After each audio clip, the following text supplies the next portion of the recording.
Donc la présentation de ce matin, elle va se baser sur une histoire. On a essayé de vous illustrer, de donner un petit cadre de présentation.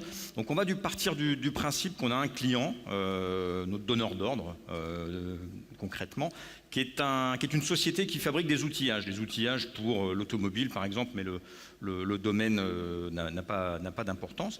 Et puis, dans cet outillage, on a des pièces maîtresses de l'outillage qui doit être repensée, reconçue pour différentes raisons. On a essayé d'imaginer quelques raisons. La première, c'est que le fournisseur d'origine de cette pièce n'est plus accessible, n'est plus disponible pour différentes raisons. Il a fait faillite, voilà, c'est très bien, c'est intéressant, ça met en lumière.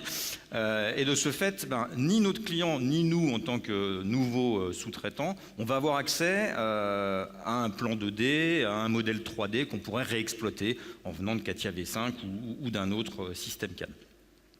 L'autre partie aussi de ces raisons de reconception, ça va être des nouvelles spécifications. Notre donneur d'ordre a maintenant des nouvelles spécifications, des demandes particulières qu'on va devoir traiter. Et donc notre client, qui utilise la plateforme, il va créer un projet dans la plateforme 3D Experience, un projet qui sera dédié et partagé avec nous en tant que sous-traitant, et on va venir y travailler, et ça sera le travail des deux personnes qui sont à côté de nous, Pascal et Antoine. Donc nos concepteurs vont donc commencer par évoluer dans ce contexte collaboratif que propose la plateforme, et on va prendre en charge un certain nombre de phases de projet. Donc si vous voulez bien, on va déjà commencer par jeter un coup d'œil au plan complet de cette histoire. On va passer par 6 étapes. On a essayé de vous faire quelque chose d'assez dynamique. On va d'abord regarder dans la plateforme 3D Experience, essayer de comprendre le contexte du projet, qu'est-ce qu'on attend de nous, comment le projet va se dérouler et quelles sont les interactions principales qu'on devra faire avec notre client. On va passer ensuite par une étape de rétroconception. Il va falloir récupérer ce qu'on a pu récupérer, en l'occurrence un nuage de points avec un scan 3D pour recréer une pièce dans CATIA, dans la CATIA de la 3D Experience. Suite à ça, on va utiliser ce que Jacques vous a brièvement présenté tout à l'heure, de l'optimisation topologique, le generative design, qui est quand même...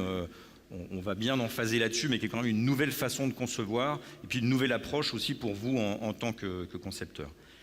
Et suite à ça, on ira au bout, on va imaginer qu'on va aller jusqu'à fabriquer de deux manières. Fabriquer de manière tout ce qui est de plus conventionnelle, on va partir sur un usinage avec une machine 3 axes, et puis une fabrication plus révolutionnaire ou peut-être mieux adaptée par rapport à ce qu'on veut faire avec cette pièce, avec de la fabrication additive. Et tout ça, on va le simuler dans la plateforme, on va valider nos hypothèses de conception, nos hypothèses d'industrialisation, et on va aller jusqu'au bout, jusqu'à fabriquer de manière additive cette pièce. Voilà, donc si tout le monde est prêt, je propose qu'on passe à la première étape.